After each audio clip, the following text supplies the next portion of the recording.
Giving you the real from A to Z surrounding the Dallas Cowboys.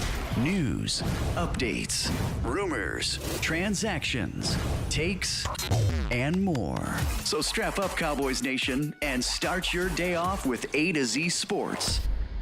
Live with Will Steele. 3, 2, 1. Here we go.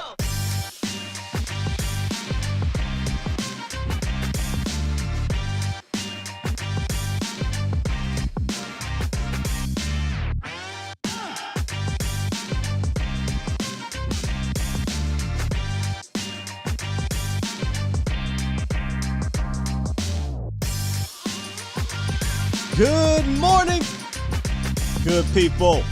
Welcome to A to Z Sports Live, presented by Texas Family Fitness, Freeman Mazda Hyundai, and Worth the Poor.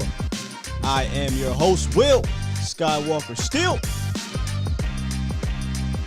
Boom! You see the shirt. Give me a hell yeah! You see the shirt. Welcome, ladies and gentlemen. It is Taco Tuesday, April 12th, 2022, and today we're going to continue. I don't really want to call it a series, but our deeper dive into our top dogs. Right? We always take a look at the drafted guys. We take a look at the young bucks, but Dallas want to get to where they want to get to. The top dogs got to perform. The top dogs got to step up, and today we're going to talk about Trevon Diggs. Year 3, what do we see? Where can he improve? Where was he great at last year? Some of the numbers. He's a polarizing figure. Out of nowhere, I think, but he's a polarizing figure, and we'll talk about him today and a little bit more. And then the roundup, actually, is kind of a two-part show. The first part is an article feature. Shout out to Shane Carter, one of our fantastic writers. We'll talk about our draft, our staff pick for the first round. Everyone in A to Z Sports Dallas, we all pick who we thought would be our first round draft pick. And again, this isn't a definite. This is fluid and things like that. But he asked us to participate, and I had a receiver in mind, and I'm going to talk about that receiver today. I'll show you the rest of their draft picks as well. But I have a particular receiver that I think the more and more I dive into it, and I like a lot of receivers in this first round, but the more and more I dive into it, I think this particular one just fits all the way around with this team. He may not be the best receiver in the first round, but damn it, I think he's a good fit, y'all. I think he's a good fit. All right. Let's get into the not the roundup. Let's get into some shout-outs real quick. Roberto Ramirez, Charlene, Steve Lupton was good. James Simmons, Miss Sheila, Primetime Phil, Esther B, TC915, Antoine Swain. What? Give me a hell yeah! I said, give me a hell yeah. Hell yeah! Y'all don't understand just how amazing it was to see my guy at WrestleMania. It was nuts. Jesse Falls, Marcus Hardison was good. James Rogley, Irvin Simmons, Brandon C, Marcelo B, Mac Jones, Gregory in the building, Nick Mims, Grant, how you doing? Matt Goddix, what's up, brother? Captain America, Jeremy A, Adam Mack over there on YouTube. Facebook, we got John Garcia, Chuck P, D.A. Lee, Peter Rizzo, and many more coming through. Was good, Mr. Woods.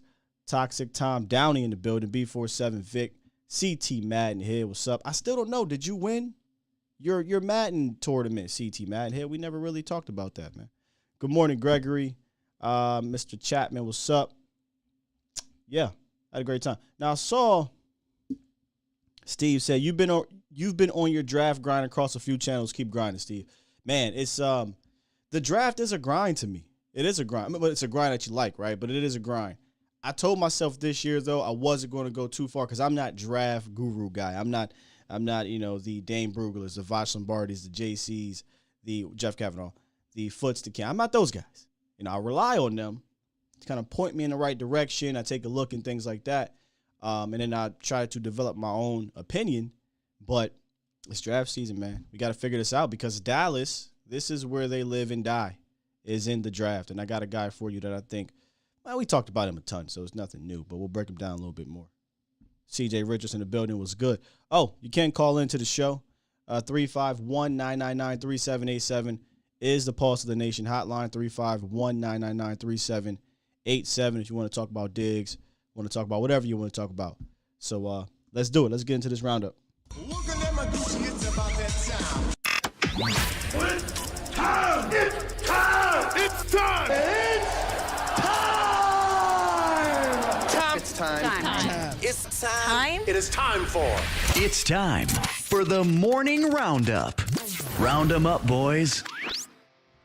Yes, indeed. This is the morning roundup presented by Texas Family Fitness. Strive for progress, not perfection. Fitness goals are not accomplished with one workout. Progress towards your goals with Texas Family Fitness. That weather is definitely getting up there here in Texas, man. It's getting hot. It's getting hot. So hit up any of the 13 different locations in the DFW area or visit TexasFamilyFitness.com. I was going to start the show off with this announcement thing, but I'll let y'all let me know. If this weird announcement that the Cowboys just had to boast and brag about drops during the show, let me know. We'll talk about it. I thought it was funny, though, because Mauricio, he said, I hope they do a press conference for the signing of Ryan Nall. You don't want problems. I'm sorry. You don't want peace. You want problems, Mo. You want problems. I am curious, though, to know what exactly this press conference that we just have to know about, or not press conference, but this business announcement is. Curious. Very curious. All right, so Shane Carter rounded up the entire A to Z Sports Dallas staff. He said, hey, man, give me a couple sentences, a couple words, a paragraph, whatever, on who you think the Cowboys draft pick will be. So we're going to start backwards. In fact, I'm actually going to bring this up on screen. Let me make sure y'all can see this. We're going to bring this up on screen, and we're going to start backwards. And we're going to get up to my pick, which is at the top. Let's start with Zach Reagan. Salute to you, Zach. He says offensive guard Kenyon Green. These are his words here. The Cowboys could use a wide receiver, and that could be the pick, but I think it's more likely that they address the offensive line in the first round. Green is a versatile offensive lineman that would provide immediate depth for Dallas. You'll notice Green is a very popular pick here, as well as Zion Johnson. Evan Winters also has an offensive lineman, Zion Johnson. The Cowboys appear to be happy with the combination of Terrence Steele and Tyron Smith at right tackle and left tackle, respectively, but there are questions on the interior offensive line. So he rolls with Zion. Same thing with Shane. He picks Zion. You see the theme here? A lot of people are picking the offensive guards. Till Alec Cash comes around. He picks the wide receiver, Traylon Burks, which I almost took. Here's the interesting part. He says, Jerry loves him some Arkansas alumni, so this would be a surprise pick. Would not be a surprise pick, but Burks, sorry, so y'all can read that. Burks will be coming in to replace Amari Cooper, who the Cowboys traded to the Browns this offseason, giving them a physical presence at receiver. He hasn't picked a lot of guys from Arkansas. I think he'd just be the second guy in the first round, which was Felix Jones the first. But worthy. He's worthy. Another one, Zion Johnson from Cole Patterson. Kenyon Green from Mo. And there is me. Chris Olave, which I'll get to. And then my guy, Matthew Lennox, also picked an offensive guard. So only two of us selected a wide receiver, me being one. And this is what I had to say in my few sentences. The Cowboys have 3 first-round wide receiver prospects, is what it should say, in for a 30 visit, and I don't think that's by coincidence. Jerry loves playmakers, and Olave brings that aspect to the game at a position of need. And I still do believe it is a position of need.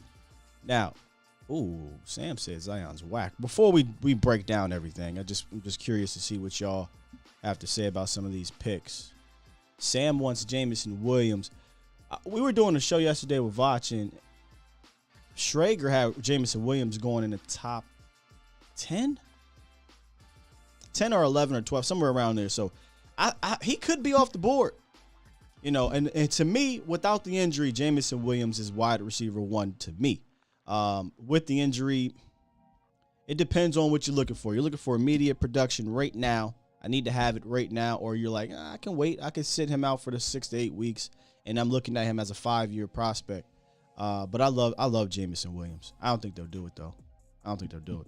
But let's get into my guy, Chris Olave, real quick, because I'm a big fan of him. Big fan of a lot of these wide receivers. I don't think Dallas could really go that wrong with some of these wideouts. But I just think Olave fits with what we really need, right? Smooth, dynamic playmaker that I think complements this room extremely well. We've got a lot of yackers, as we like to call them. Washington's a yak guy. Lamb's a yak guy. I mean, you can argue if Gallup's a yak guy or not, right? But he's not in the same mode as a Cooper, a route runner type of dude. He's a throw it up 50-50 physical possession type wide receiver. We're missing that route runner, right? And again, you don't have to have the route runner, but we are missing that route runner. Olave brings that. He brings that to the game, right? He can move the sticks. He may not be, he's not going to break a ton of tackles. That ain't his strength. It's not his strength at all.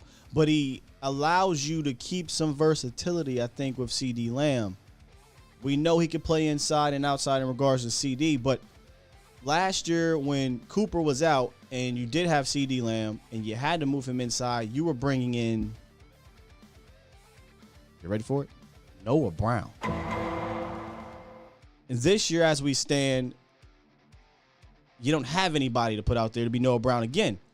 I think Olave, who played primarily out wide, I think something like over 80% of the time. But he has that ability, I think, to move around as well. But when you want to put CD in the slot, boom, you got Olave. And when the season is starting, you're not going to have Michael Gallup. Ton of receivers you can pick here, right? Burks, Pickens, if you wanted to take him in the first round. If Drake London falls, a lot of receivers. But I think that Olave just complements what you have in the future of what you have. Let's kind of pretend here. Not even pretend. Let's talk about the total future at the wide receiver position. CeeDee Lamb for the next 2 to 3 years minimum. Michael Gallup for the next 2 to 3 years minimum. And let's say you pick Olave. You've got your super yak guy in Lamb. Athletic, can do a lot of things, pretty much do it all. You've got your big physical possession guy and Michael Gallup, who can also win the 50-50 balls. And then you got your route running, smooth, sure-handed, also a deep threat, who I think can take advantage of some of these one-on-ones that he's going to see. Because he's going to see them. Teams are probably going to dedicate more numbers to CeeDee Lamb this year. So who can win one-on-one? Who can get me easy receptions? Who can replace what I think the biggest strength of what we're missing now, the guy you traded away, Mark Cooper, which is route running? Who can replace that best early, at least? I think it's Olave. So that's my pick. But his biggest weakness, I think, early on is going to be his play strength. Right? He's a little small, man. I think he goes under 190. And he's going to need some of that, as Vosh said, that offseason peanut butter next year to get a little bit stronger to deal with a lot of this press and bigger, stronger cornerbacks in the NFL. But if you were looking to replace Cooper, which I hate to say that, I don't want to say replace Cooper, but replace his biggest strength with the route running, I got Chris Olave here. Iceberg says Sky Moore in the slot. Lamb getting double covered from the locker. Sure, why not? I mean, who you really have as we speak right now to take pressure off of CeeDee Lamb? Nobody. So yeah, I'm dedicating a lot of numbers to him and saying, Noah, you beat me. James Washington, you beat me. Simi, you beat me. I think you got to get somebody in here that could take advantage of these one-on-ones now and then has the potential to be at least a wide receiver 2 later. How about Miles Austin? Hold on, what? Oh, okay, you're sometimes I don't know when Tom Downey is serious or not serious. You might need your own font, sarcasm font. Chris says, I like Pickens, Alec Pierce, Bell over the rest. What do you mean by over the rest? Like those are your top 3 wide receivers? Professor O was tuned in yesterday on Voch's show. We had a caller call in and say, Chris Olave. And we were Olave. We have some fun over there. Michael H. Route running matters if the ball is being released and delivered on time. Sure, it matters here. I'm guessing that's a subliminal message diss to Dak Prescott. I don't. You know me. I'm not worried about Dak Prescott and any of these wide receivers. I think you get one of these wide receivers in this offense, I think they'll produce. It's not a matter of producing to me. It goes above and beyond that. Where are we at in regards to game planning and where are we at in regards to the postseason, how you're going to use these guys? Tino says exactly, he can do it all, and he high points the ball. Oh, I think Olave's top 1 or 2 in regards to tracking. And I think I used this expression before, comparison before in regards to Chris Olave. He reminds me of Deshaun Jackson in that instance. Not saying the speed, granted, he's fast, but D-Jack is different in regards to speed. But for a small dude, Deshaun Jackson tracks the ball very well. And I hate to give props to a former Eagle and a former Washington football person and a dude who torched us last year. But he tracks the ball very well for a slender dude. I think Deshaun goes like 5'10", $170. He little. Olave's bigger, but they remind me of each other in regards to how they track the ball. Iceberg says Sky Moore will take advantage of third corners. He will route runners, speed, quickness, acceleration, build thick. I love Sky Moore. I mean, We talked about Sky months ago. I love Sky Moore. I would be elated to get him on this team. So there's that. Okay, so Michael A says no diss. I'm not really sure what you were. So you're just stating that fact that it only matters if it's delivered on time, et cetera, et cetera. I mean, you hope that your starting quarterback can do those regular starting quarterback things, deliver the ball on time, hit an open guy, which we've seen him and Cooper do that for 3.5 seasons. So I think he'd fit right in.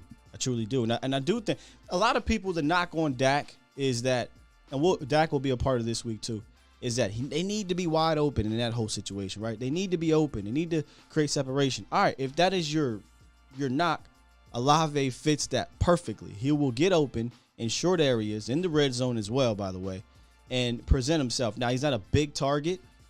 He's not going to break a ton of tackles. He broke less than 10 tackles in his career. So he's not going to yak you up, right?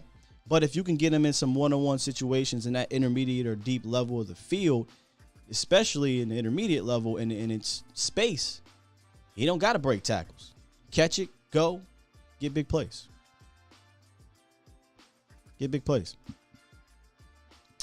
All right, so before we start talking about a guy that Olave might be going up against, Trevon Diggs, Sam said D-Jack is evil. He's a pain in the ass, man. He's a pain in the ass. We're going to dive into Trevon Diggs. We are, because he's a Trevon Diggs. Is it Trevon or Trevon? I always go back and forth with that damn thing. But he was a polarizing figure, and I couldn't quite understand it in Cowboys Nation. I thought as a Cowboy fan, you would be elated to have a Trevon Diggs, but some people weren't. But before we do that, let's talk about this week's Ride of the Week, which is the 2022 Mazda CX-9 Touring. Combining a handsome exterior and near luxury interior and a surprisingly fun-to-drive nature, the 2022 Mazda CX-9 is the 3-row crossover for modern-day buyers. If you got that big family, they got that third row for you. They start at the touring level, which is the top of the line, under $40,000. Apple Play, Auto, Android CarPlay, Third row seating, adaptive cruise control, all-wheel drive, rain-sensing wipers, backup camera, all the goods that you need in the modern-day vehicle. Check out FreemanMazda.net for more information or visit Freeman Mazda in Irving, Texas. Sam said Diggs was all pro, enough said. You would think, Sam, you would think. It was a weird year. Let me just ask y'all this question as a football fan. Forget the Cowboys, just as a football fan. And be honest. Before this year, have you ever heard the term or the stat of yards given up for a cornerback? But before we get into the whole Trevon Diggs thing. Because I didn't. And I'm not saying it didn't exist. It obviously existed. If you go look at the advanced metrics, it's there. But I didn't hear it. I didn't hear this corner, that corner, and this corner, and that corner be talked about with yards allowed. I just didn't. I'm being honest. This is no Cowboys bias. It's just football. I'm just speaking as a football fan. I love numbers too. Statistically, all that stuff. So have y'all heard of yards given up, yards allowed as this put it on the pedestal statistic for a corner? Just curious. Mel, never. Sam, never. Roberto, nah, man. Tom says, yes, I have, but I also love data analytics. That means you didn't really hear it. You was looking at these, and you weren't hearing it on the grand scheme of things. You were looking at it on a small scale, on a micro scale of data analytics.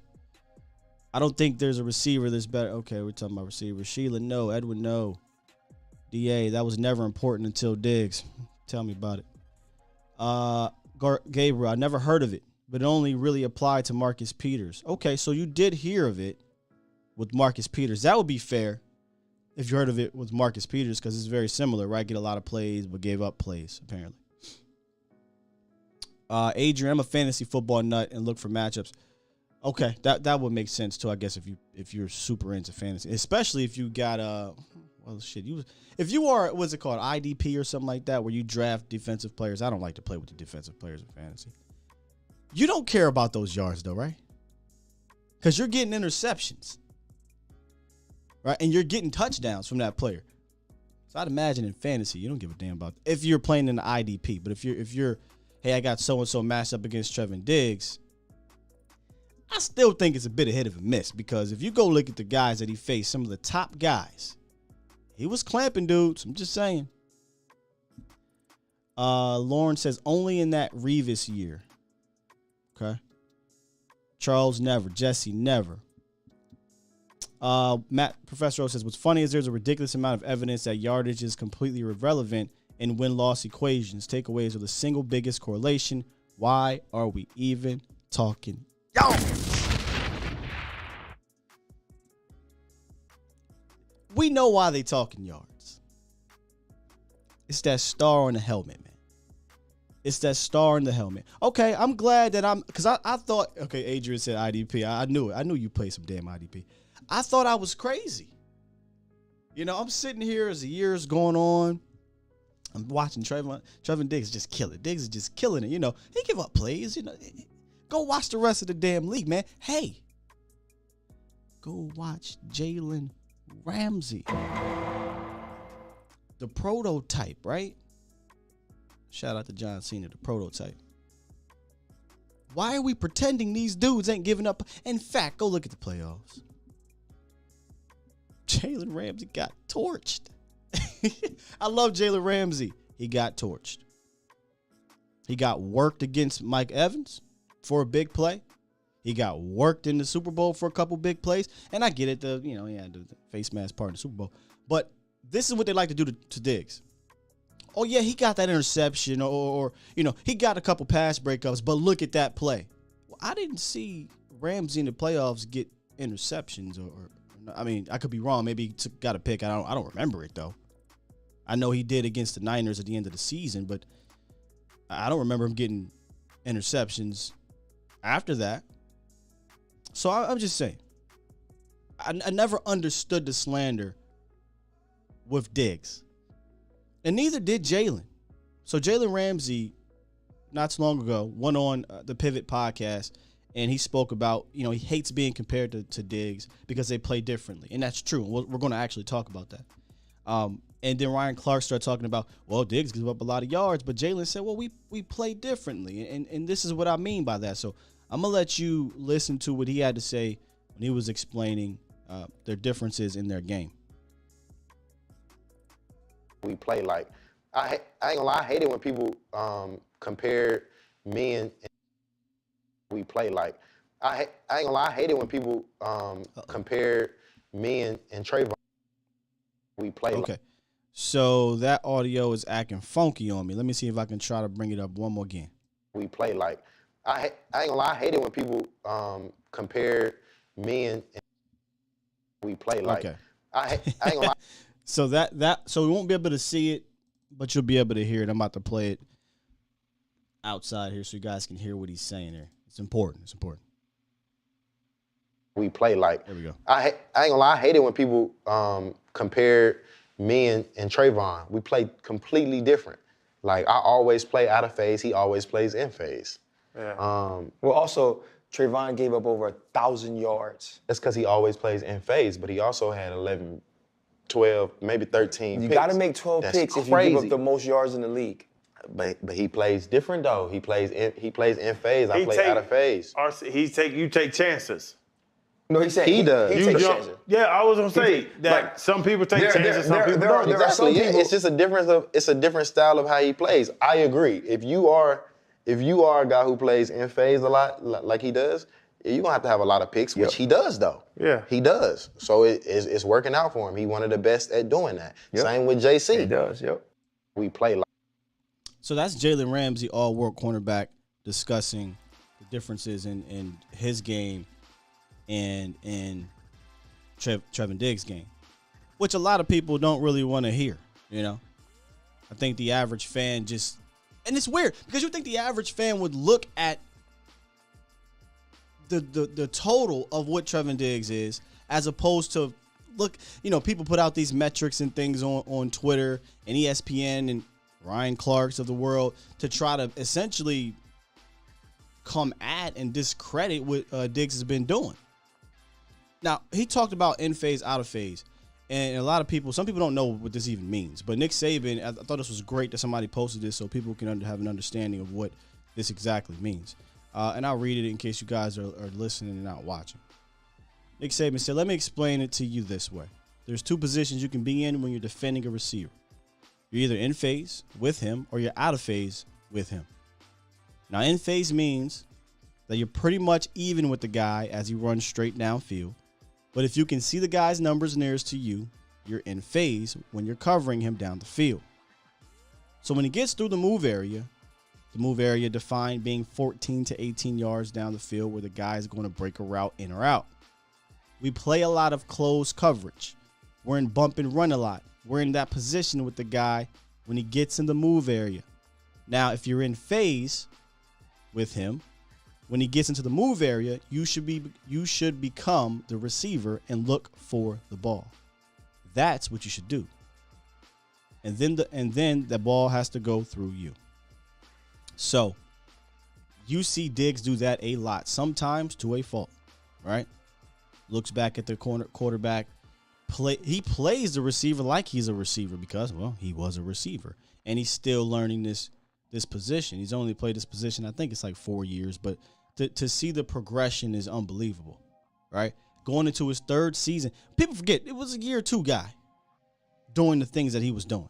Locking up certain guys, Terry McLaurin's and Mike Evans of the world and other, Tyreek only had something like 16 yards against the dude. So, we act like these guys are out here just working them. I don't think that's the case. I think got a young guy who was aggressive because he's been taught to play that way. And I think he can improve. Now, if you want to read the out of phase part, if you're in the out of phase position, which means you can't see his near number, you can't be even with him, then you have to play the guy's eyes and hands for the ball because you're not in position. And if the quarterback throws it correctly, you're not going to be able to get the ball. You're behind him too far. So that's Nick Saban on the differences of in phase and out of phase for those that don't know.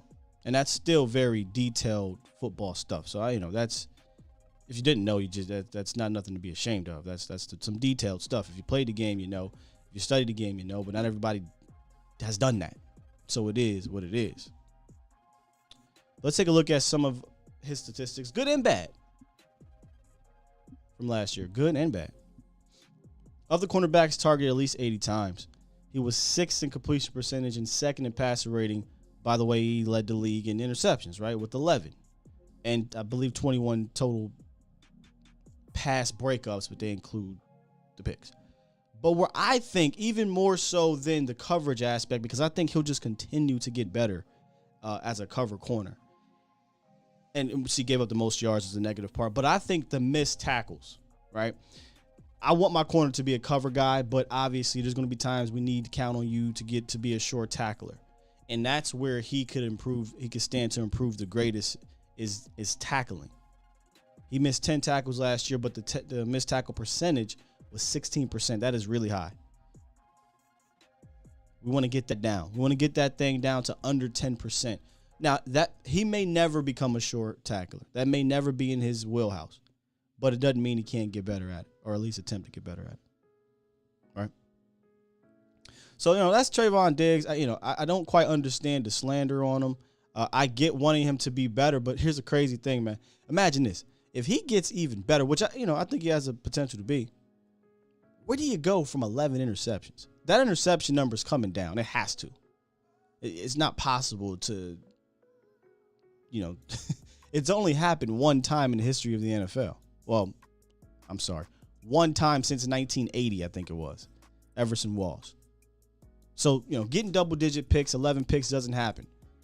But if he can tighten up his discipline with his eyes sometimes, don't bite on that double move in or out of damn phase, because we know that's what gets Diggs is the double move. But I think the more he plays, the better he'll get at that particular part of his game that gives him the most trouble. because you can tell the Niners came into the game plan. They didn't really crush Diggs statistically, but there was that one play, and thank God Jimmy Garoppolo overthrew it, but hit him with a double move, and Ayuk got wide open, and Garoppolo just overthrew it. But nonetheless, I think that Diggs' overall season last year was fan-freaking-tastic. Fantastic, man. I mean, I don't know what we're doing for those who don't believe in this cat or question what he did last year.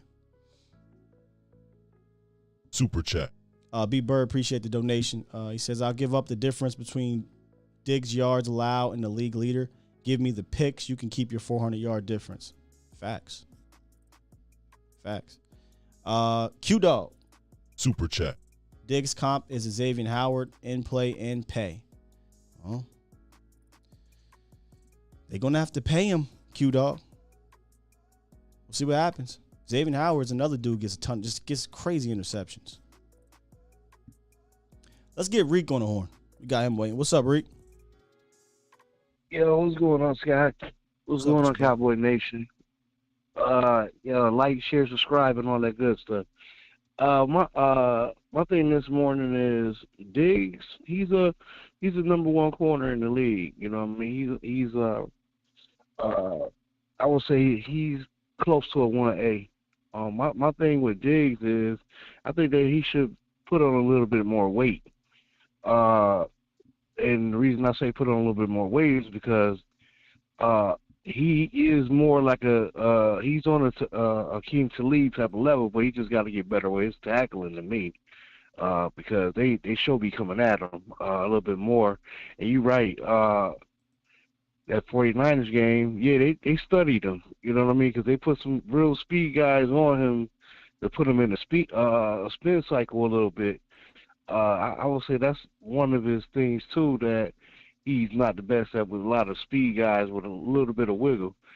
But that's not a big deal, as long as you put in pressure, as long as that front four, front seven, putting pressure on the quarterback, if he throw the wrong throw, he's gonna pick that off.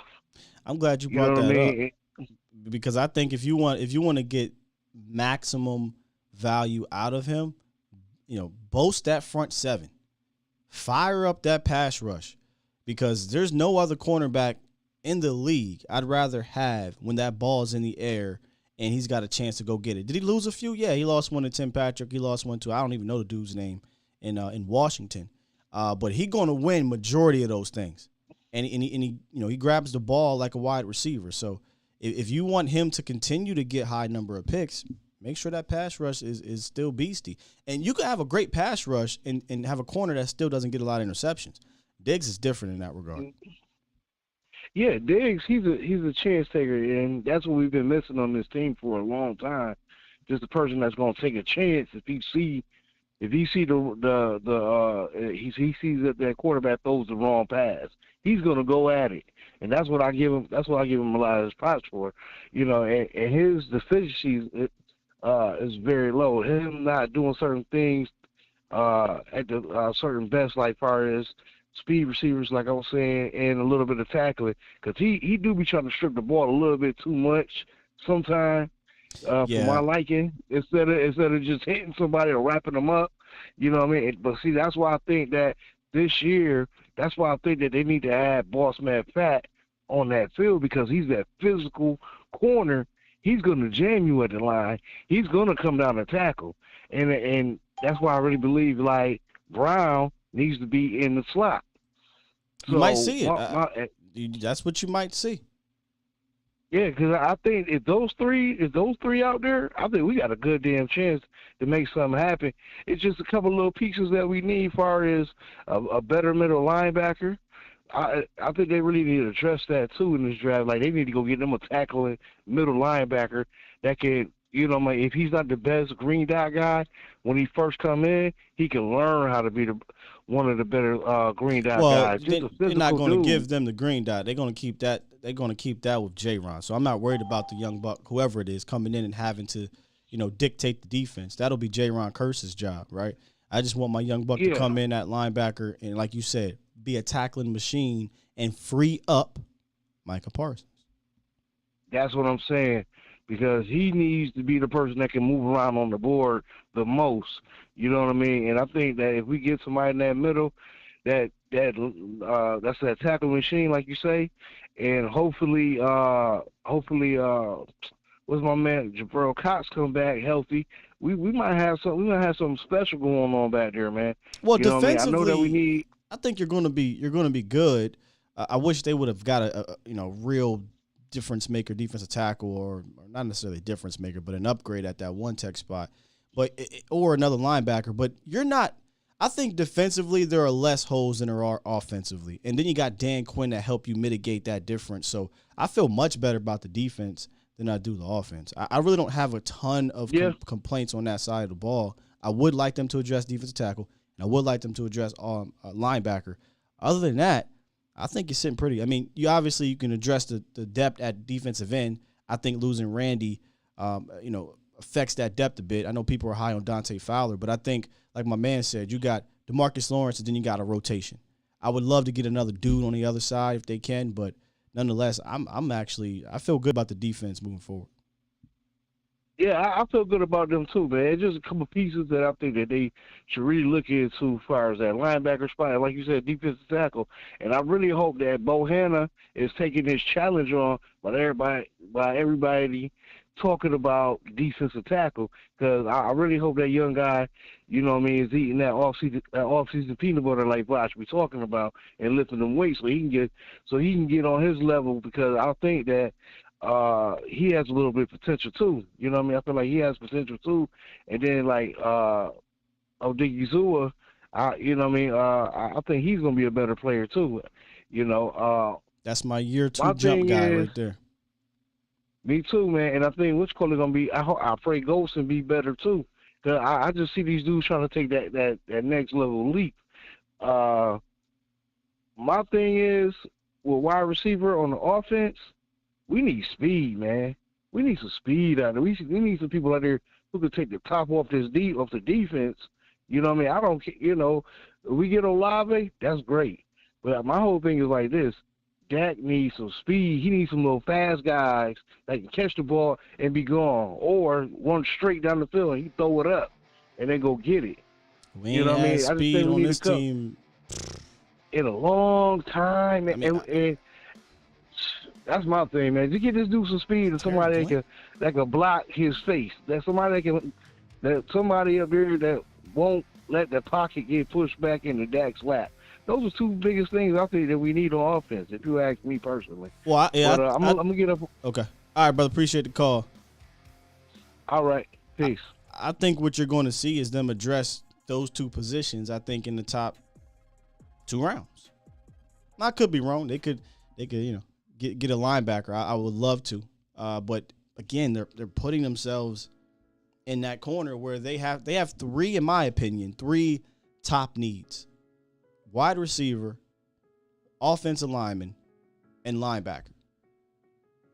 Some could argue edge. Because, when you look at the future of the position, ain't got nobody. Hell, you can argue defensive tackle if you want. But I think those 3. Problem is you only got 2 picks in the first 2 rounds. You only have 1 pick in the top 50. So you really got to hit, after that. So maybe if they could trade back and pick up that extra pick, now you're like, okay, I can address all 3 of those needs in the top 2 rounds, with hopefully come in, impact immediate starters, or at least being a part of the rotation. But the clock is ticking, man. We wanted to have these holes filled and these holes, plugged, patched, or whatever you want to call it, so that you're comfortable in the draft. But the clock is ticking. This approach that they're doing this year is different. It truly is. It's different. I could complain about how they attack free agency all I want. I don't necessarily agree with it totally. But at least the plan was clear, all right? Patch it up, get to the draft, have that ability to try to be as BPA as possible. Don't even think they're doing that this year. So it's kind of hard to put my head around. Let's get to 757. Then we got Losino. What's up, 757? Sky, what's good with you, man? What's up? Who this? This James, man. I'm the truck driver, man. I call you from time to time. Let me put you in here, James, the truck driver. What's going on with you, James? Not much, man. Just getting off work, man. Listening to your show. Kind of agree with the guy that just called. But I'm gonna tell you what I would love, and I love Trevon Game. He's a gambler. He got a good coach in Al Harris, and of course Dan Quinn. And he's only going to get better. Right. As he go along in his career, them double moves that they doing on him right now. He's going to learn how to detect those. Them speed guys, he's going to learn how to deal with those. I mean, he's only played a year and a half when you look at it, because he was hurt his first year. I think he broke his foot or something like that. Yeah, he missed like 4 or 5 games. I think 5 games, Yeah. Yeah, but check this out, though. And we do need a linebacker. But I'm going to tell you, and I know I'm reaching, but I'm going to tell you how we could mask our linebacker problem, because we really need a middle linebacker. LVE is not it. Man, if Jordan Davis drops to 24, come on, man. Man, that would mask that problem right there. And I'm gonna tell you something. They talked about BPA. Man, I would be, because we have a linebacker problem, I would be willing to try to go up and get him. Not too far up, but I would try to go get him. All right, so let me put you on the spot here. Peter Schrager's mock draft, and again, I'm just throwing out a mock draft from people. Some people know Peter Schrager, NFL Network, NFL Insider. He had Jordan Davis falling to 19. That's only 5 picks out. I saw that. So is that a position? Are you comfortable coming up 5 slots? Yes, I would go get him. And I saw that mock draft, and I would go get him. I don't know what they would have to do. I know I would try to get rid of one of those fifths. Maybe. Oh, I ain't gonna do it. You're gonna need a little bit more than that. I mean that's just part of the deal. I would try to go get him. I don't know, and see, I'm not confident in our in Jerry and Steve Jones. I am confident in Will McClay, but I'm not confident, especially Steven, man. I'm not confident in this guy at all to even try to pull that off. But if he does drop to 19, man, if when the draft goes on, we hit 15, he ain't going, 16, he ain't going, 17, he ain't going. Man, I'm making some phone calls. I really don't want to trade up in this draft. Like I don't. Yeah. But I am, like, Jordan Davis is my favorite player in this draft. Gosh, 5 slots. It's going to cost you more than a 5th for sure. Put it this way: if it's going to cost me another top 100 pick or cost me a 3rd rounder, that's tough, because you got too many holes to fill, man. You got too many holes to fill. And Peter, hold on, listen to this one though. In Peter Schrager's mock draft, for whatever damn reason, he had Devontae Wyatt going 28th to the Packers. So, I mean, I could stay put and just take Devontae Wyatt. You know what I mean? Yeah. Don't get twisted. That boy a beast too. Feel you. Yeah. I know that we messed up by franchising Schultz, because that kind of handcuffed us. That's more free agency. They're not doing anything. Yeah, they're not doing anything about linebacker. They got LVE. Is Barr still out there? He is, but I have a hard time seeing how he would fit with Quinn, because he's a big boy and he got some pass rush to him. I mean, Quinn likes the length, but he's more LVE than he is Micah Parsons in regards to that size. Yeah. Man, he's a hurt guy too. He's always injured. Yeah, he is. I'm just gonna bring his name up one more time. Man, we really whiffed on Wagner, man. We really whiffed on that with this franchise tag, And check this out. Yeah, I see what you're saying. Schultz is not gonna he is not gonna sign a contract. Mark my words. He is not gonna sign a contract. You know why? Because they're gonna lowball him, and he gonna be like, screw that. I can just play for the 10.9 and then we can revisit that Hey. next year. He's not gonna get a contract. I guarantee it. I guarantee it. I don't think that's a hot take, bro, because they brought in 4 tight ends for their 30 visit, and they were down there at Iowa State's Pro Day for Charlie Kohler's down there. And I don't think there's anybody else that I think that Kellen Moore is looking at. So, I don't think that's a stretch. We've been talking about it all offseason ever since the tag. Here we are a couple months later, a month or so later, and there's no deal done yet. They're probably going to wait till after the draft to see if they can get a guy. And I promise you, if they get a guy that they like in the top 4 rounds, maybe 5th, they're going to go to Schultz and say, hey, here's our deal, our Stephen Jones lowball deal. If you don't like it, cool. We got a guy. We got a guy for 4 years, and we'll just play you on this tag. And like you said, Schultz could be like, all right, I'll take this $11 million. I'll put up this 700, 800 yards, 6, 7, 8 touchdowns again, hit the open market, boom, and I'm getting paid. Yep. That's exactly what he's going to do. And I said that. I was hoping when they had franchised him that they were going to rescind it, but and they had time to do it too. He didn't jump on signing that franchise tag, and he probably got with his agent, and his agent was like, look, you better sign this thing. Yeah.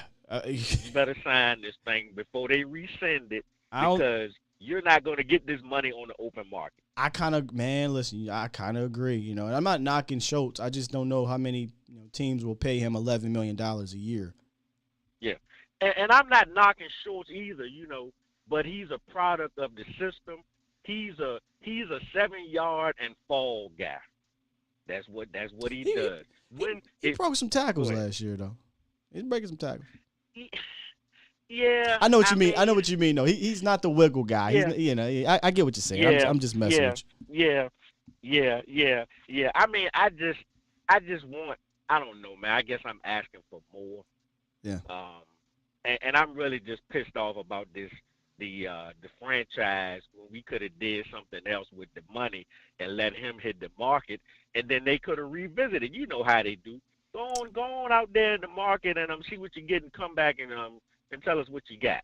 You know how they do. That's literally what this is. What was mind blowing. They literally did that with Randy Gregory. Yeah. Yeah. And you could feel how you feel about Randy, but they obviously felt very highly of him and said, hey, go test the market. But they didn't say that with, a solid tight end. It's just strange decision making, man. I would have used that money to go get me a top level player, so I agree with you. But hey, James, let me get to some other callers, good brother. Appreciate you. Yep. Appreciate you, man. Have a good day. Let's get to Los. What's up, Los? Good morning, Sky. Good morning. Hope you're having a good one. Hey, man, we trucking along here on Taco Tuesday. Oh, yeah. Yeah, man. Have you ever had lengua tacos? What kind of tacos? Lengua. Nah, man, you're going to have to introduce me to that. Oh, man. Okay. I'll just, man. Hey, it's a hit or miss for some people who haven't tried it, but I love me some lengua tacos. Lengua especially tacos. if it's made from the right place. It's not for everybody. No. It's not for everybody, Scott. I'm telling you now. Do me a favor. But anyway. Let me. Can you talk a little bit more clear into the phone? It sounds a little low. Oh, yeah. Okay. Yeah, but it's not for everybody, Scott. Is that better? Yep, that's better. Okay. But, yeah, I made my decision for this year's draft, and this is solely looking into this offseason moves we've made. And looking back at releasing Cooper, man, that was – man, that – what – just you talking about we need a route runner makes me mad, Scott. I'm telling you now. But, yeah. So with this draft, I want to have a great defensive end, linebacker, or, heck, even a safety paired with Micah and Diggs, a generational talent to bet around with the 24th pick. And we can talk guard, center, and tackles. And trust me, I know how important it is to build the O-line. But this roster can be deep in that category, too.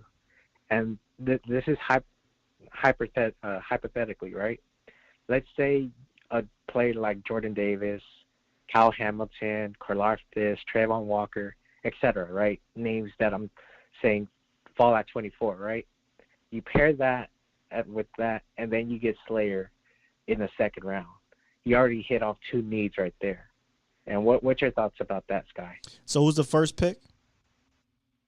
with the first pick, you can have a guy like Jordan Davis, Well, Kyle I'm Hamilton, sold.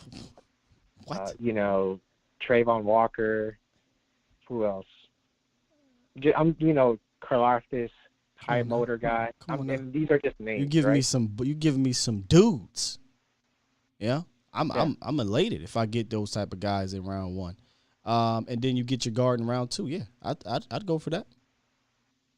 Yeah, so that's my process because in this offseason, I feel like, man, this is just sad for me to say. But I just do feel you like honestly are we talking your dream here? Because do you think that Jordan Davis and Kyle Hamilton will fall to 24? Hell, even Walker, they're talking top 5, top 10. Yeah, no. This is like a dream. I'm just saying if these names were to fall, right?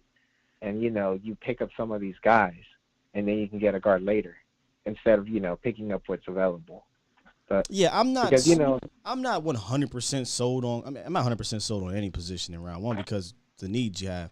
But I'm not all in no matter what on guard in round 1. What you don't get in round 1, you can come back in round 2 and get. It's just a matter of how you feel, how they feel about the positions that are left. So whatever the board says is kind of what I would do because you're sitting at 24 with a handful of needs. So I don't think you're in position to be bougie.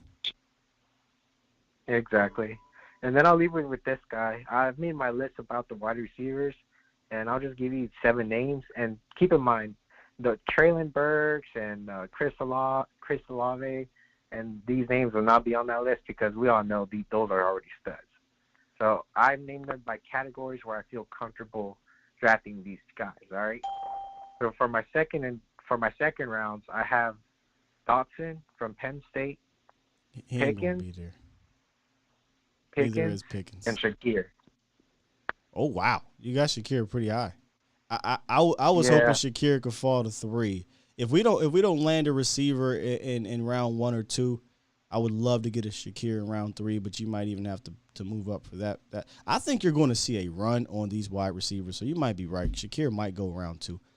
By the time you get to 56, I think the Sky Moores, the Pickens, the Dotsons, they're gone. I think they're going to be gone because you're going to probably get about 5 of them taken in first round. 5 or 6, and then you're going to get a run in that second round. Exactly, and that's the reason why I put Shakir there because I was doing some mock drafts, and I'm like, man, these wide receivers are going to fly like hotcakes coming up. Fly. Yeah, so for my third rounds, these are just hypothetically. I have Justine Ross. Hey, let me just tell you something real quick, Los. We ain't fitting to do a whole 7 rounds, so this is the third round, and we're going to cut that short, all right? All right, my bad. It's cool. But cool. Just Justine Ross from the Clemson, and maybe Tolbert from the Carolina College. Ain't that small school? Yeah. Throw it out. I'm just trying to help you out. Yeah. I'm just trying to help your draft guide out. Throw it out. Small school, get rid of it. So throw it out. I mean, based off of listen, they could go a way that they haven't went, but based off of history and data, Will McClay doesn't draft small school guys. Yeah, you are right about that. He drafted one small school guy, and it was in the 7th round. His name was Ben DiNucci since 2014. So I'm just saying, you know what I mean? Especially if you're looking in the 3rd, 4th round, I highly doubt he's taking a small school guy. They would have to be one of those small school guys that's going to go in the 1st or 2nd round for him to turn it down, or for him to do that. Gotcha. Well, yeah, I'll leave you with that, Sky. You have a blessed morning. Sorry if I was going to do the 7 rounds on you. No, it's all good. We'd be here all day if we did 7 rounds, brother. Yeah. But, yeah, hopefully I'll catch you with the volume later in the afternoon with watching them. Yes, sir. Peace. I'll be on there. Appreciate you, Los. Yeah, I don't necessarily hate the whole small school thing, but that's their philosophy. I'm not really going to question how Will McClay goes about the draft because that's where our bread is buttered, in the draft, right? Like, I have the ultimate confidence going into the draft because of that man. It is the only reason, in my opinion, why this team stays afloat. So, whatever he thinks is best. Maybe this year is the year he changes his mind. I think we got B on the horn and Mel. We're going to lock this thing up. Yep. All right, let's get to B. Here we go. What's up, bro? What you, G? I'm good. What's good with you? Oh, man, I'm just sitting here listening. I wasn't even going to call in, man. I'm on the road headed to Cali, and then y'all start talking about wide receivers, and I got irritated. Oh, yeah, we know you ain't a fan of that right there. Man, yo, man, seriously, I just hate the idea of drafting a wide receiver in the first round if it's not Olave or, realistically, Olave. I think I'm not a Burks fan, but those are the only two guys that I could see falling to the Cowboys, possibly, depending on which one Green Bay prefers. Do they prefer Burks or do they prefer Olave? They prefer both, right? But I'm just they brought him in for the 30. I'm not sure. Yeah. I said Green Bay. Did they bring them both in? I don't. Yeah, it's because they're in front of the boys. No, no. I don't think they are. They would have to trade up. Oh, no. I'm saying Green Bay. They traded with Oakland. They got Oakland's pick. That was at 22. Oh, okay. So yeah, so whichever one. Yeah, so I'm saying I don't know which one Green Bay prefers, so I'm not sure which one would fall to Dallas. But if it was Burks, I'm passing. I'm not a fan of Burks' game. I'm just not. I'm sorry. I like Pickens. Pickens is damn near 6'4", and he can do everything that the Cowboys want Michael Gallup to do for $10 million cheaper. I wonder if he's in the conversation for them because, again, you only have 30 visits, so you can't bring everybody in. But they were down there, including Mike McCarthy, at Georgia's pro day, and Georgia got about 15 of them kids. So I'm pretty sure they kept their eye on him. Yeah, because I'm wondering if George Pickens is a late one for a lot of people. It's starting to sound like that. I would, if it was me, like if I felt like I had to have a wide receiver in round one, like it seems like that's what they're on. I know Broadus used to always say, what if the phones aren't ringing? But for this, just for conversation, we'll just say that they are. If I could trade down 5 spots, that's probably who I would take, either him or Daxton Hill. I'm more of a defensive guy, but if they feel like they got to get that, I know, man. I'm just saying. Yeah. Like, if you feel like you have to have a wide receiver, to me, it's George Pickens. That's Pickens. That's the guy for me. I'm not big on these guards in the first round. Everybody seems to think that teams in front of us with young quarterbacks don't need offensive linemen. You don't think Justin Herbert, in my mock draft that I did, I got Kenyon Green going to the Chargers, adding another offensive lineman to help Justin Herbert. Was Jordan Davis there? Yeah, but shit. I get you. I get you. But you know these offensive linemen are expensive in free agency, right? They getting ready to have to pay this kid. That was one. Yeah. So you draft one and you know what I'm saying? That's what the guard in the second round. If you want them to get a guard, ain't no way in hell I'm taking Kenyon Green over Jordan Davis when they were one of the worst run defenses last year and they play in a defensive style. Hold on, listen. They play a defensive style that puts a ton of pressure on your front because they drop so many people in coverage. I think it'd be a mistake to take Kenyon Green over Jordan Davis in that situation. I'm telling you, man, these teams have shown me. What's the kid name from that was out of USC last year? The Jets drafted at 14. Was it Parker or something? Him. The tackle. I know. No, it was. Yeah, Vita. No, he was. No, that was for the Vikings. You talking about the tackle from Virginia Tech? He went in front of him.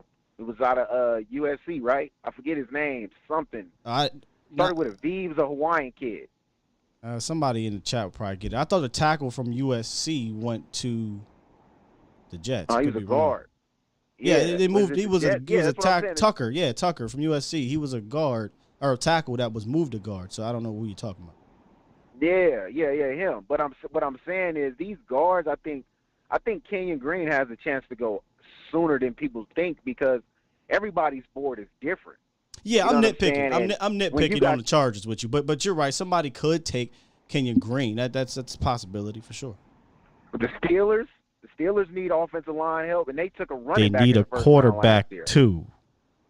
They do, but you're gonna push a quarterback They up the need a board. wide receiver too. I mean, all these teams have multiple needs. I'm not going to sit here and try to play that game because I'm not in tune with the rest of the squads, right? Like I know my Cowboys, Right? but I don't know what the 23 other teams in front of us what they really are going to focus on. And in this draft, once you get to that 12th, 13th pick, man, it gets a bit choppy. There's no for sure anything. So that's why I said at 24, Dallas. They can sit back because they have to, but they don't really have the luxury to be bougie either. So they're really going to have to wait until about 21, 22, and then they can start running things off in their head like, okay, here's the players on the board.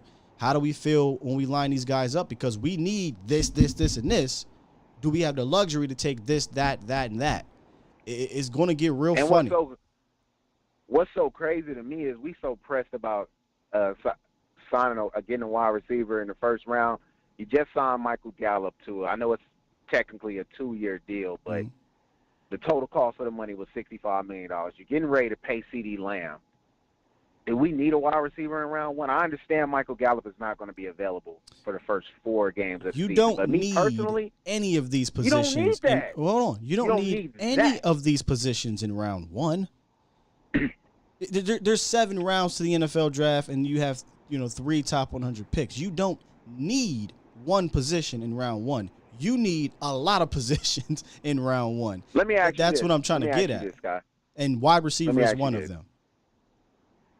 If you could sign, Michael Gallup is not going to be around for the first 4 or 5 games of the season. If I took Michael Gallup, yeah, he's not. If you could sign Deshaun Jackson and Emmanuel Sanders right now, would you do it? No. No. What are we doing here, man? What are we doing? Man, some veterans. I don't care about wide receiver right now, bro. In the first round, that's how bad I feel like that is a luxury pick right now. I don't care about it. Give me Deshaun Jackson. You see this room? Can still run. You see this room? Deshaun Jackson can still run. I'm not signing no Deshaun to be my wide receiver too. Deshaun Jackson ain't been a wide receiver Man, too in like a decade. I didn't say that. I say him and Emmanuel Sanders. Emmanuel Sanders ain't been a wide receiver too in like half a decade. Man, you got CeeDee Lamb. Y'all putting all this stock in him. I'm just trying to give you examples of how much. This is how I would run my team. I'm not. You would have had me. Michael Gallup. Listen, you paid Amari Cooper and you drafted. You paid Amari Cooper and you drafted CeeDee Lamb. So I ain't hearing that. Man, nah. You got CeeDee Lamb. If you draft a first round wide receiver, then what you doing now? What do you mean? What you doing? This team here, they don't know it, man. Unless it's Chris Olave, bro. At that point, I'm not doing it because I think Chris Olave off the bus is better than Michael Gallup. I mean, that's who I picked, B. So I had Chris Olave as my first round pick when I did the draft. The staff pickings. Right? Yeah, I remember. You would have had me. I just don't believe he's gonna be there. You're using the wrong analogies, but I hear what you're trying to say. You basically saying go get me a wide receiver so I'm not positioned to take one early. And one of the guys that I had in a trade was the cat from the Jaguars, Laviska Shenault, the second round pick that got some talent to him, but he's going to get knocked down that depth chart because they signed 2 big name guys or 2 big money guys. So if you I don't see why I didn't have you. This team don't spend money. They're not going to do nothing. They're not going to give up these draft picks because they cap boy. It's cap boy over there. They're not giving up them picks. That's why I gave you the veteran minimum guy. In my analogy, though, I didn't give up a lot for Laviska Shenault. It was like a 5th round pick. So, I mean, I'm definitely giving up a 5th round pick. They've done it. They gave up a 5th round pick or a 6th round pick to get Quinn before. So, they've given up 5th and 6th and 7th round picks. That's nothing to them. They just don't give up those higher ones only once, and that was – well, not once. Only once in the last 10 years, and that was Cooper. I just don't believe that they're going to make a trade for somebody like that. That's why, like, I'm going off what I think about Stephen Jones, and that's why I gave you veteran minimum guys. Like, you hear me? But when's the last at the same time, okay, we talk you about, going off of Stephen. I'm just talking about. When the last time they signed a 35-plus-year-old wide receiver that spends more time on IR than the field? When the last time they done that, bro? But I'm just saying from a standpoint of just like you're trying to get you to when Michael Gallup comes back. That's 2 solid receivers. They're veterans, and that's going to play with Michael Gallup and CeeDee Lamb. That's better than what you got. Deshaun Jackson and Emmanuel Sanders right now are better than the wide receivers. I think Emmanuel Sanders is retired. Like, I don't even think he's playing. Did he retire? Bro, I think he's about ready to hang it up. He's training right now to be on broadcasting. Like, he's doing, live shows on Damn, NFL I didn't know Network. that. He's bro, it's like 36 or something, right? I mean, I could look it up. Damn, I didn't know he was that old, bro. I thought he was like 33. I could be exaggerating. Give me a second. I could be exaggerating. I'll tell you. I thought he was like 33. I'll tell you for sure. He's 35 years old. So, I mean, you want to go get 35-year-old Emmanuel. I didn't know. I thought he was like 33. Nah, he I old, thought he was bro. like 33. And Deshaun Jackson, 35 years old, too. So, the premise of what you're saying, I get. The players you use, there's just not a chance in hell I'm doing that. But the premise, I just don't want a wide receiver. I want a defender there at 24 to help I think that's how you help Dak this year. Because if that defense take a step back this year, we gonna be in trouble, bro. I'm just telling you now. I'm gonna tell you. Let me just tell you this. Right. Let me just tell you this. If you're looking to improve the team via defensively or offensively, the time to really do it was free agency. Think about this for a second. God, don't get me started on that. I know. I'm just saying, B, because we are listen to how we have to talk. Man, if you want to help so-and-so, you got to do this in the draft. Bro, we're relying on rookies. Pick 105. Pick 88 to improve the team. I'm just being real, bro. The time to do the improvement was in the free agency. This is the future of the first 2 picks, right? You want them to be starters. So those are the guys that you need to help. After that, man, you just hoping they can fit. Like, you right, man. But it's just like you said. Look how we talk. Look how we talking. We need pick 24 to elevate us to Super Bowl level. That's crazy. Coming off 12 wins. Coming off 12 wins and 3 losses by a total of 7 points. It's crazy. And we talk about, damn, we need pick 24. We need pick 24. It's bad right now, right? Nah, but when you're thinking of it that way, I'm with you. I need an immediate guy. I think Olave could immediately help you. The Jordan Davises of the world, right? You're going to get a guy. You're going to get a guy at 24. Right, and I think we all have said, man, we don't trust the offensive staff, and that's why I'm so high on the defender, because I trust Dan Quinn. You can tell me he's gonna take Devontae Wyatt. You can tell me he's gonna take Devin Lloyd. I want Devin Lloyd. I think Davis. I think it's a chance. Lloyd falls to like. Steelers up and give up your 4th or your 5th, and I would do it. I would do it off the bus. I'm giving it up. I missed the part. You said you would trade up? If Lloyd fell to 20, I'm on the phone with the Steelers immediately trying to see if I can get up with a 4th, move up 4 spots. I'll give up a 4th to move up to get him. I would. For Devin? For Devin Lloyd, yeah. See, I like some second round type guys. So I love the linebacker position this year in the draft. So I'm cool not trading up, but Jordan is the one. Jordan's like maybe one of 2. I'll be cool with trading up for giving up a 3rd. And that stings, but I love Jordan Davis. Yeah. Hey, I'm going to give you one linebacker that you can check out, man, and I'm going to let you go. Who's that? Today, check out DeMarco Jackson from Appalachian State. He's a 4th or 5th round guy, and I know I said I would trade up and give up a 4th, but just a later round guy just in case we don't get a guy earlier. DeMarco Jackson from Appalachian State. He's 6'1", I think 230. Can run. He's sideline to sideline. I'm surprised he's not looked at as a 3rd round type of guy, but he's looked at probably around that 4th round because of the type of school.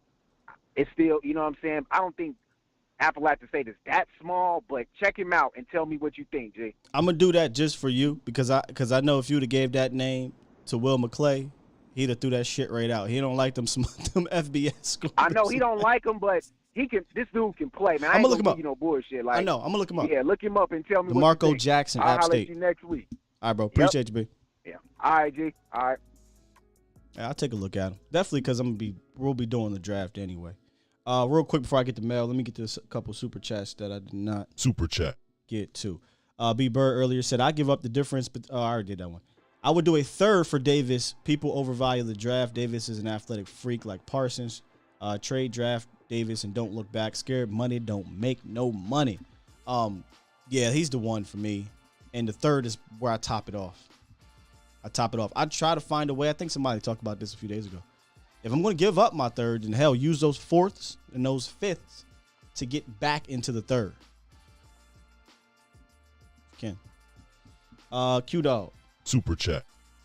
The 2 HBCU 30 visits fits Will's philosophy. Okay, James Houston at Florida SEC before JSU. See? So SEC first, so that makes sense. And Marquise Bell played at Maryland Big Ten before FAMU, big and fast. Q-Dog, great nugget there. So I shouldn't say I shouldn't be funny when I talk about non-big schools. HBCU is technically not considered, the top dogs. I shouldn't say top dogs. The Division I, Big Five conference types, right? But if the players were a transfer from said conferences, I think Will probably would have some type of interest. And clearly, the 2 HBCU visits. So, I shouldn't rule all the small school guys out like I do. But I'm just going off of history. That's all. App State D1. Yeah, I shouldn't have used D1. That's why I said Power 5. My apologies. Internet, boy, they get you. You slip up, they get you. What's up, Mel? Big Sky, can you hear me? Yep, got you loud and clear. B, you one of my favorite callers, but you tripping, dog. He want to go B get. B said, go get Papa Hamstring, Deshaun Jackson, and Emmanuel Sanders got a better chance of hosting an A to Z sports show before he ends up on somebody's team, dog. Yeah. He retired. I thought did he? I could have sworn he's out here doing broadcast and shit. I'll look it up though. Yeah, he's right in the philosophy. He just was wrong in the names, and the route that could have happened already did. And on the cool, James Washington is what Deshaun Jackson has been the last couple years, a deep baller here to a game, or every 3 games, and that's basically what Deshaun Jackson has been. Same with Emmanuel. So those not the guys. But as far as what the team needs, like you've been saying, man, it's a lot of needs in round 1. Yeah. The way I'm looking at it, Sky, man, I'm gonna be honest, and I know you ain't gonna agree with this, so just be prepared. But the way I see it, bro, I don't see the way this team builds. They don't use free agency at all. They don't get top talent in free agency. So they need to figure out more ways to acquire more top talent in the draft, because this draft doesn't seem to have a lot of top talent. Maybe trading out of round 1 and picking up another first for next year, so that next year you have 2 ones. And maybe seeing if you can get some more picks, because this team has to figure out a way, to me, to acquire more picks in the draft, so that's really the only way that they're going to acquire top talent. They don't do any other way. So they have to be a savvy drafting team and acquire more picks, because they don't do it any other way. That's tough, because there's a catch to it. You're right in that they need to, the more top picks they have, the better, because they draft well and they don't rely on free agency. But then the downside is, well, you're not getting that help this year, to help you. So there's a good to it and there's a bad to it, which kind of keeps you in the middle, if we're being honest, right? Yeah, you get that extra pick next year, but you get nothing this year to help you out in the first round. So that's a tough one. Yeah, and the reason I feel like this is the year to do it, because all accounts that they've shown us from their off season this year is that, not that they're punting on this season, but they're definitely not trying to make a big push to go all in. Not that they ever would, but I mean, this roster as currently constructed, even after the draft, is not from where I'm looking, bro, it's not a Super Bowl caliber roster. I ain't even mad at you for saying that, right? You lost more talent than you gained, and you lost it at key positions. You lost edge, and you lost wideout. So I mean, and you lost leaders at that position. So if you're not going all in this year, why try to acquire a talent that is going to help to get you over the hump? They're never going all in. So we can forget about. They're never going all in. You know what I'm saying? They're not going all in next year. They're not going all in the following year. But let me just try to play along with your scenario, because we haven't really talked about that scenario, completely trading out of the first round, which would mean you'd be trading back roughly 10 picks. If Jacksonville came calling, or Detroit or New York, maybe any of the New York teams, I'm trying to see here. Mm-hmm. Somebody at the top of that second? Yeah, I'm trying to see. That would take us back 8 to 11 picks. I think I cut it off at the Jets. If Jacksonville, the Jets, or Detroit call me and say, because those teams suck, and they suck at drafting, and they say, we will give you next year's first. Boy, I mean, wait a minute now, and you kind of get them for their for something else too, right? Let's just say, hey, you can take your next year's first. I don't know the point system, and you somehow get another. Do they have another second or a third? And you get a third, so you'd have 34 if you're Detroit, and 56 if you're Dallas. That is interesting. Now you got me thinking. If we're looking at it, right? If you get to 24, and to me, if you're looking at a bunch of linebackers, if you're looking at a bunch of linebackers and middle of the road wide receivers, again, we know the team wide receiver is a need. But if you're not getting that guy, if you're just settling for a guy. Draft guys, draft folk, the ladies in the chat. Tell me how, am I able to get 30? Am I able to get 34? Am I able to get 35 and 38 from the Jets, y'all, in their next year's one? Is that possible? Is that possible? I mean, if you get there, and if you get to 24 and everybody you really, really like, all the interior linemen are gone. I like Linderbaum. I'm all for replacing Tyler, and I know that's probably not the general consensus, okay, but so or getting Tyler or getting Linderbaum and playing him at guard. But if that's not really what they want to do, and I know Jerry has hinted at taking an interior lineman, but if they get there and that's not really what they want to do, trade out of it. They got to find a way to get more picks in the draft. That's what I'm definitely not for trading up. I'm not for trading up at all, because that's less picks. Mel, I'm with you there. I really don't want to trade up in this draft. There's only one player, man, honestly. I mean, there may be a few, but there's one that I'm like, if they do it, boy, I'll be jumping for joy because I love the player. You talking about Jordan Davis? Jordan Davis. But in theory, I don't really want to trade up. I think Jordan Davis would be gone by 15. Very possible. That's what I think. Yeah. We need picks. This team is not going to use the free agency. They'll use free agents. People keep saying, we'll get free agents after the draft and when people get cut. Are we really thinking that other teams, 90 cuts is what's going to elevate the team? No, we're not thinking that. So the time to get better in free agency gone, essentially, at this moment. Gone. So we need picks. And we only got 3 in the top 100, 24, 56, and 88. And you got to make the best of them, man. But, okay, so a lot of people are telling me we can't get 35, 38 in next year's one. Not possible. I'm trying to be greedy. I'm trying to find a way to still, you know what I mean? I'm looking at it. Looks like. Can we get next year's one and next year's 3? Next year's third. So that way you have 2 1s and 2 thirds. I mean, probably. You probably can get another top 100 pick next year, especially if there's a guy they absolutely want at 24. But I'm trying to find a way to sneak an extra pick. And it looks like the Jets and Seattle are the only 2 teams, I'm looking real fast, so forgive me, y'all, who have multiple picks in front of us in the second round. And then after us, yeah, that's about it.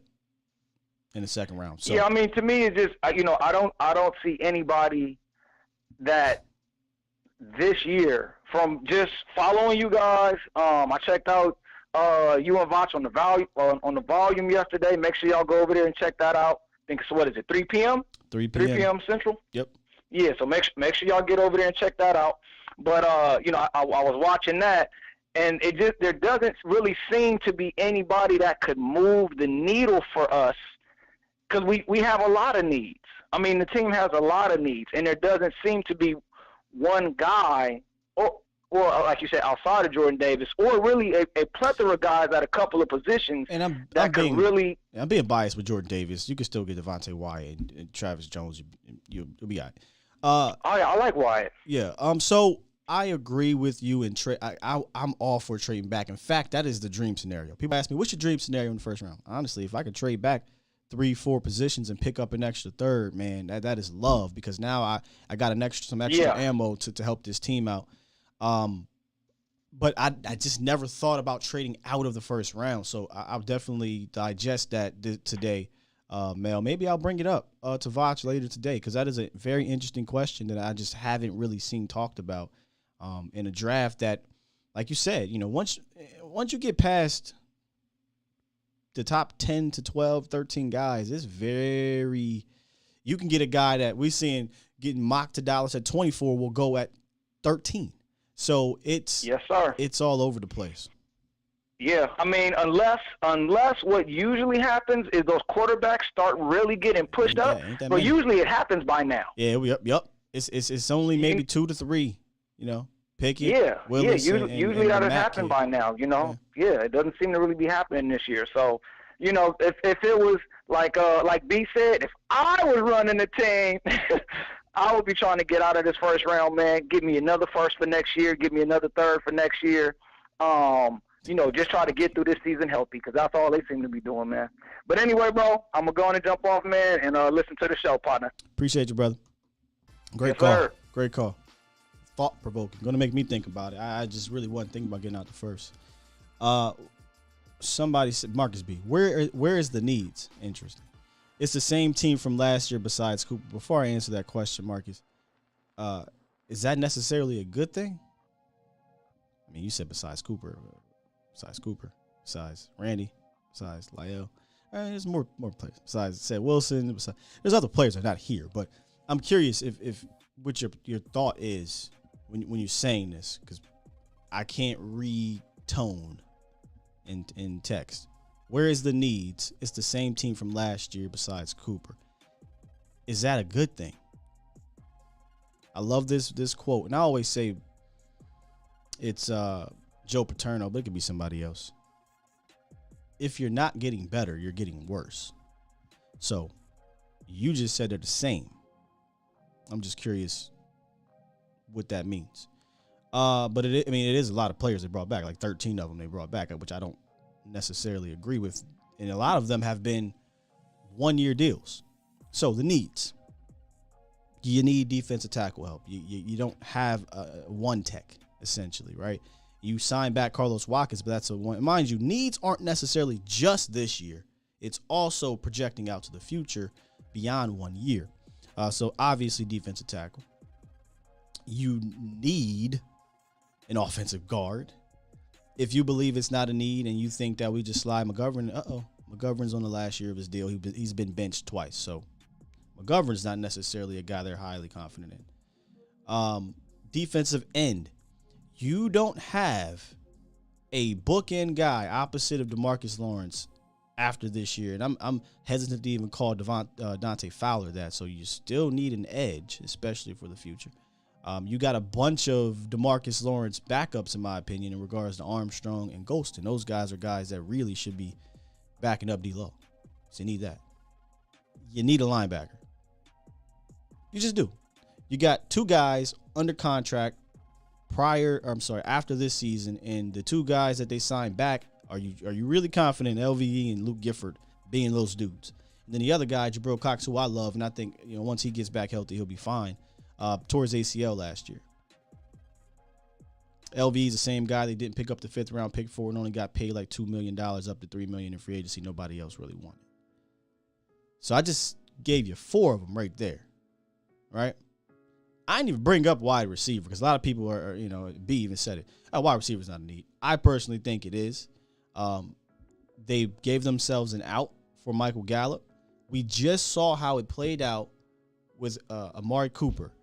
Do I have a lot of confidence that it will go just as smooth sailing once Lamb is gone? Probably not, but you're looking more if they wanted to not sign Lamb after this year, you can get him for this year, the following and the following. So you get 3 more years. But Michael Gallup's been a hurt guy, 3 different lower leg injuries. That is real. That concern is real there, and he won't be available till probably middle of the year or October. In October. And after him, again, you don't have anybody. I mean, I don't know what Semi is. I'm not really counting on him. So you're looking at about 5 different real needs. Oh, I didn't even bring up tackle, right? You need tackle depth. You don't have that. So needs aren't always immediate starters, although there are clearly needs there. But they're also depth things. They're also future outlook. So I definitely think there are a handful of needs that this team usually attacks in free agency. I will give them credit in their approach because of the way they do it works for them, right?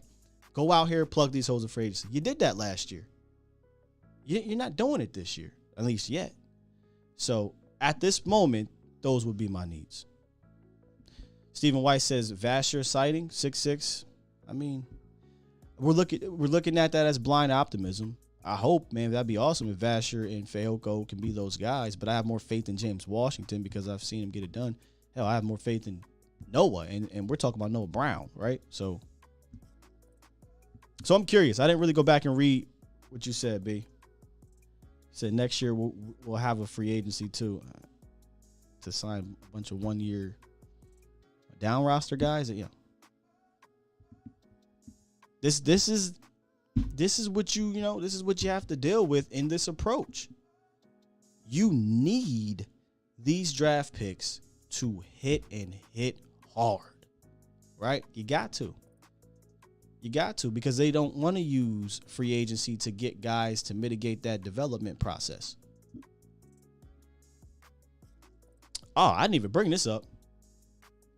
Malik Turner. We talked about this yesterday on the other show of the volume. Malik Turner was signed to the Niners. I'm surprised they didn't try to bring Malik Turner back, to be honest.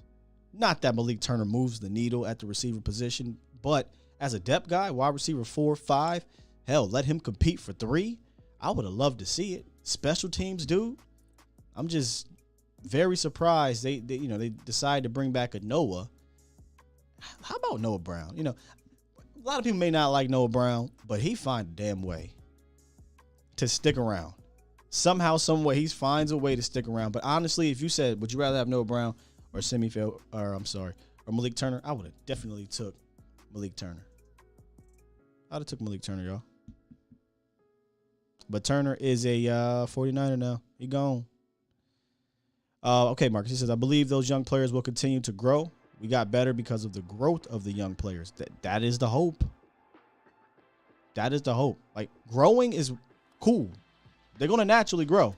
We need them to leap, which is, if you look at kind of the mantra the last few weeks, we talked about the 2021 class having to take, like, they're going to be crucial in Dallas getting over the hump. Crucial. And now we're talking about, yesterday was Lamb, today is Diggs. We'll talk about Michael, we'll talk about Dak, we'll talk about Zeke. We're going to need these young players, not including Zeke and Dak, but the Diggs and the Lambs and the Micahs to leap. Now, to be fair, Diggs and Micah did that, but it is what it is. They're not getting outside help. So we're going to need them to elevate. They're not going to get veterans from the outside to help them elevate. Going to need you to be those guys. And then you're going to need the guys under them to take leaps and bounds to get over the hump. Phil Two Trill, you said you're trying to come in? We got to wrap the show up, Phil Two Trill. You going to be here tomorrow? We'll get you in tomorrow. So, that's where we're at with the team building, man. These guys will grow. I think by naturally they'll grow. But if we're being honest with ourselves, at this rate, it just hasn't quite, that curl just hasn't quite curled, right? It just ain't there yet. It hasn't worked in regards to postseason success. So, if the natural state of the growth isn't working, then damn it, I'm demanding, I'm requesting, whatever you want to call it, these young bucks to go even higher than that, because that's what we're going to need, man. That's what we're going to need. TC915, Ryan Nall is going to take us to the Super Bowl. Yo, so Damon Davis says Shanahan will use Malik Turner well. Just watch.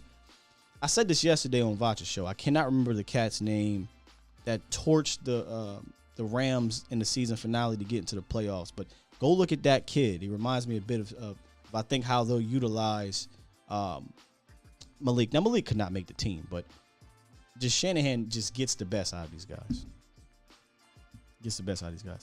All right, Lil Luther. So y'all caught that one.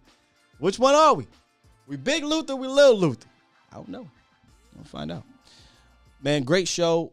Great calls. I just love kicking it with y'all and talking Cowboys and being able to talk this thing through.